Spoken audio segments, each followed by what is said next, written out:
Hello again. It's my second video. I did a poll on Instagram again, and this time it was asking what the title of the video was you'd prefer it to be.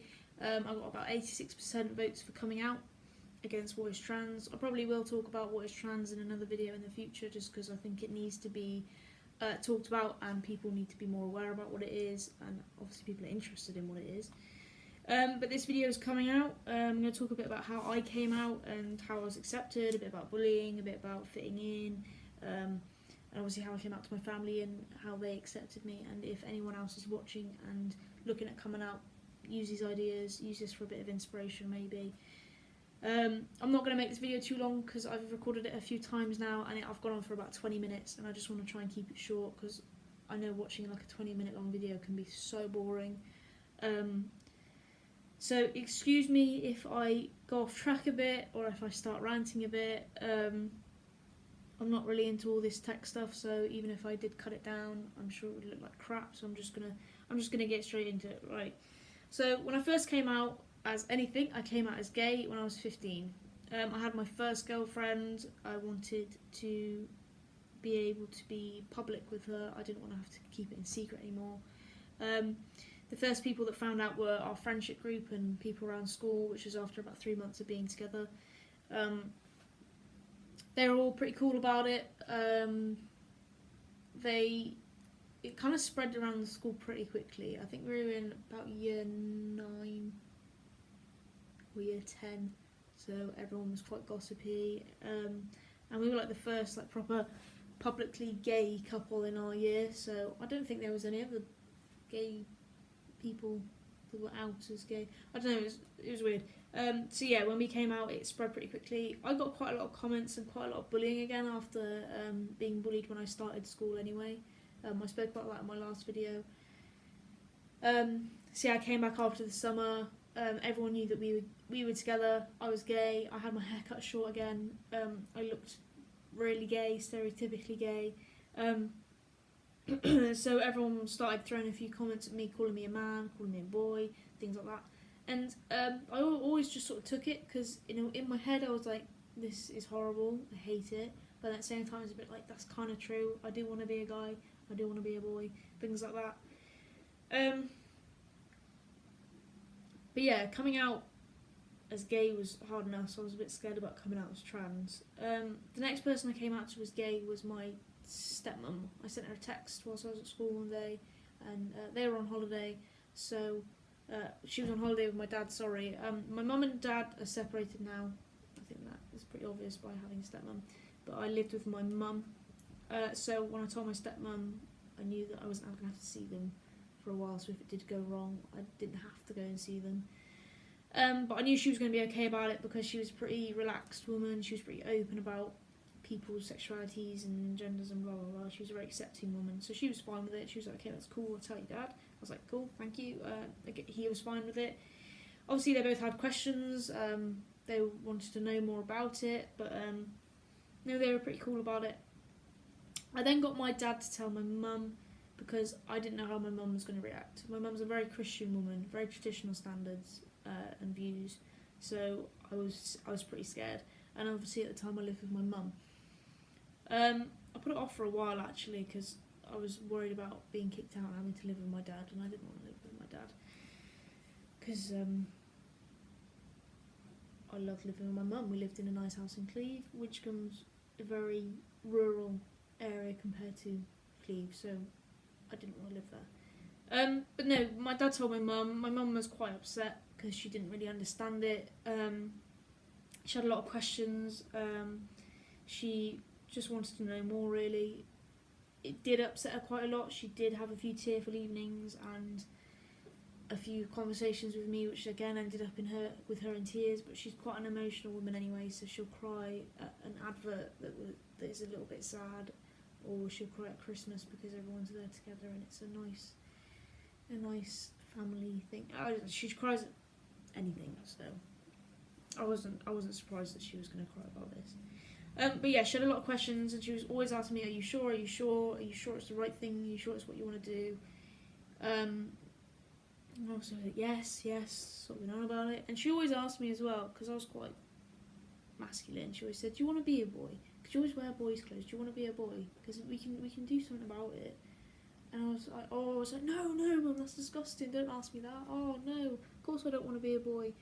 And at this point, I had no idea.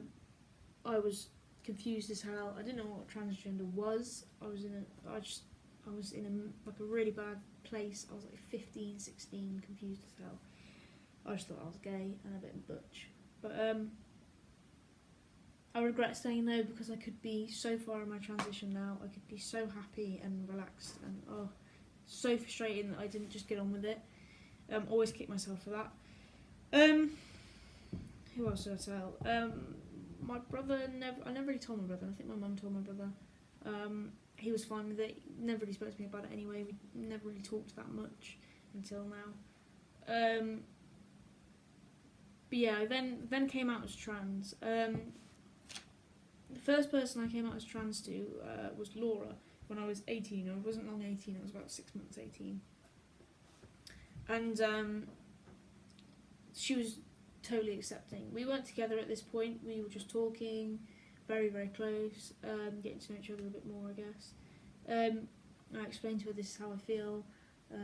It was scary telling her, because I didn't know whether she was going to be like, "Oh, gross, never talk to me again," because I really liked her, obviously. And it was literally going to make or break the fact that whether we were going to be together or not. So obviously I had to tell her, she had to know. But she was insanely supportive, and she still is to this day. She pushed me to tell my best friend at the time, who was my ex-girlfriend. We decided to stay friends after our relationship pretty much crashed, because we'd known each other for so long. It didn't really work out very well, because I don't talk to her now, and I haven't spoken to her in about 2 years. But no, she was very supportive at the time. She helped me tell my stepmum and my dad. She came over, sat down, told my stepmum first.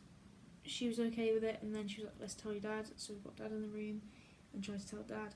And when I was telling my dad, I literally couldn't get my words out. I was struggling so much, and I was in tears, and it was just a nightmare. But he sat there and he was like, "Does it begin with T?" And I was like, "I don't know," because at this point all I'd researched was HRT, so hormone replacement therapy.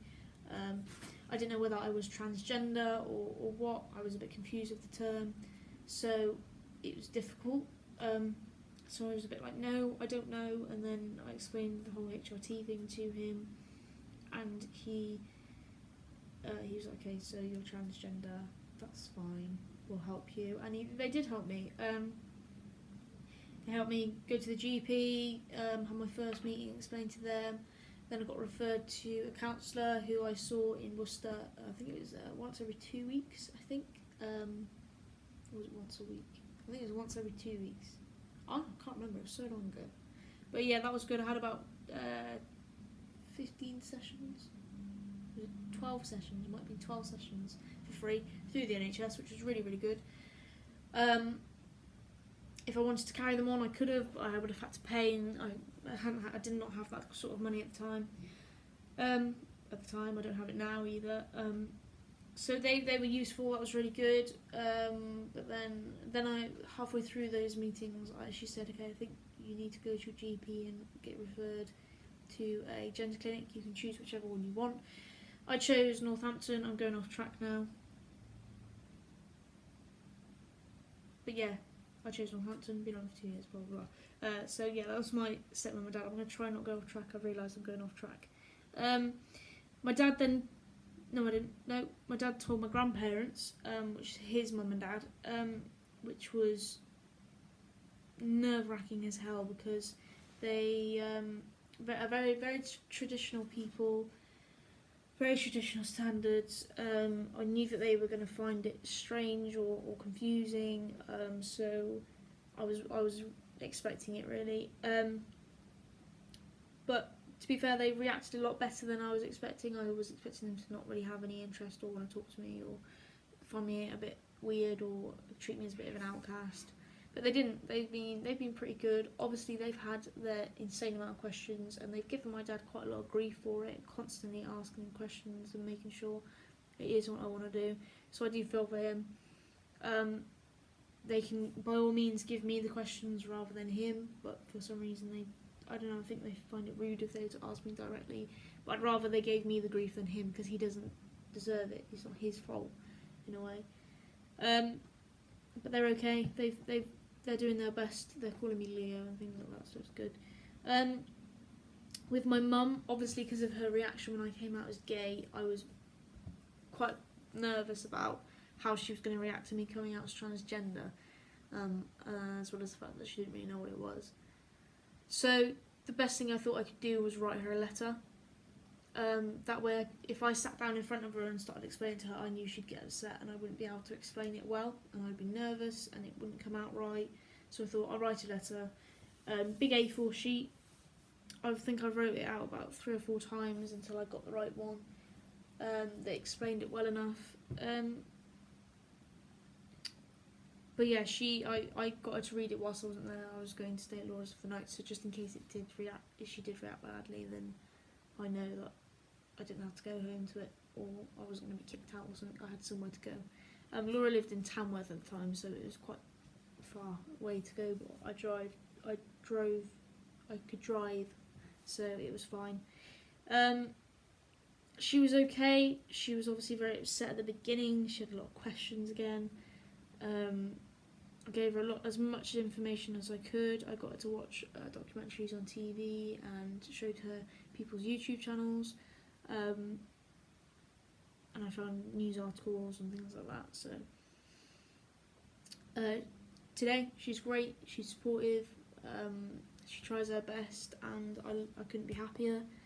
Well, I could be, but no, she's been really, really good about it. She's definitely trying. It shows that she's trying. At first, she was a bit like she tried to get me to go to a therapist because she couldn't understand it. She was like, "Your auntie's friends with this guy who's a therapist and works with people who have gender questions and things like this." So I was like, oh, here we go. And she's like, "I'm willing to pay for you to go just to make sure this is what you want to do, just for my peace of mind. Can you please go?" And I was like, "Look, Mum, I've had counselling sessions. That's what they were for, to make sure that I was doing the right thing and to help me through the process. I don't need you to waste your money to tell me what I already know. I know that I'm going to go there and this guy's going to be like, in the eyes of God, you should be happy with the gender you were born in, blah, blah, blah, blah." And I was like, I don't want to go through that. It's horrible to sit there and have someone tell you that you're wrong, basically. And she was like, "For my peace of mind, will you please just go?" And I was like, "Mum, I'm happy. I know what I'm doing. I think maybe you need to go to a therapist and get an understanding of what it is that I'm doing, rather than sending me to get one, to go to one, to be told what I already know." And that sort of shut her up a little bit. Since then, she hasn't forced anything upon me like that. I feel like it might have been a bit rude, but then at the same time, I needed to say it at some point because it was just going to carry on otherwise. Now she's really relaxed, really like accepting, and she's fine. She just gets on with it. I think she realised that there's nothing she can do. It's been long enough now to prove that it's definitely what I want. So yeah, that's good. Again, with my brother, I didn't tell him. I don't know who told him. I think my mum told him again. At first, he'd never really said anything, so I didn't even know that he knew. But eventually, when everyone started calling me Leo, he started calling me Leo. I think it's definitely brought us a little bit closer because he sees me as his little brother now, and we talk about things that brothers would talk about rather than a brother and a sister. So I think he might like the fact that he has a little brother. I don't know. He's never spoke to me about it. He just accepts it and goes with it. So I don't know what his thoughts and feelings are. When I started my new job, I'm going to talk about this quite quickly because it's already come up to 15 minutes and I don't want to go on. I went through to a couple of jobs where I applied as Josie and explained the situation, and they were accepting of it. But eventually, it proved that a couple of members of staff weren't happy with it, and I got quite a bit of grief from it. The job I'm in now is the first job that I've applied for as Leo. I had no questions about it. I've only spoken to one member of staff about it, a colleague that I work with, a really nice person to work with, good friend. She's been accepting and actually quite helpful and supportive about it. It's nice to know that someone there is supportive and would back me up if I got any grief off customers or any other members of staff, which I do quite a lot. I do get quite a lot of odd looks and comments off customers quite regularly, but I'm kind of used to it now and I just shrug it off. Yeah, I don't want to talk too much about it, but that's how I came out, and the result of it is that I've got a nice supporting family. Obviously, I understand a lot of people's families will not be supportive and people may get kicked out, but I feel like these are good ways to tell people, sit down with your parents or sit down with whoever you're telling, make sure you've got someone with you and make sure you've organised to stay somewhere just in case it does go tits up and they kick you out, or they need 24 hours just to calm down and think about it. That was my plan. Obviously I had my friend there and I could drive at the time, so if anything was to go wrong we were going to go to her family's house. I was accepted there. I think I was actually, to be fair, I have no idea what her parents thought of it, because I never really saw them after that because we drifted apart very quickly. So I don't know if they're accepting or not. I don't feel like they would be. I don't know if I don't know actually. It's strange. It's weird when you haven't seen someone in so long and then you see them transitioned, and it's weird. I wouldn't want to see them transitioned. I feel like I get some strange comments or looks. But yeah, obviously I'll get grief, and obviously I've had a lot of good support, but my family's been very accepting. Make sure you've got somewhere to go, make sure you've got someone with you. Writing a letter again I feel like it's a good way to do it, because you can make sure you get all your words right. You can read it numerous times just to make sure it is what you want to say. But yeah, I don't want to talk too much about it because I've gone on enough about it already. I think for my next video I might do another poll. I quite liked asking you guys what you want me to talk about rather than just talking about crap you don't really care about. I probably will put the trans one in, what is trans? Probably not in this next poll, probably in another poll in the future, because I do want to talk about it at some point. I may talk about passing in my next one. I'm not sure. I do want to do some more videos based on like a trans audience, just so I can give advice maybe and they can give me advice back. I don't know. So that might be boring for people that aren't trans, but I'll see what happens really. So that's it. Thank you for watching. I hope this was enough information. If you have any questions, feel free to ask me. I'm happy to answer pretty much any question. I'm not going to be like, oh, that's personal. I will answer it to the best of my ability. But thank you for watching again. I'll see you soon.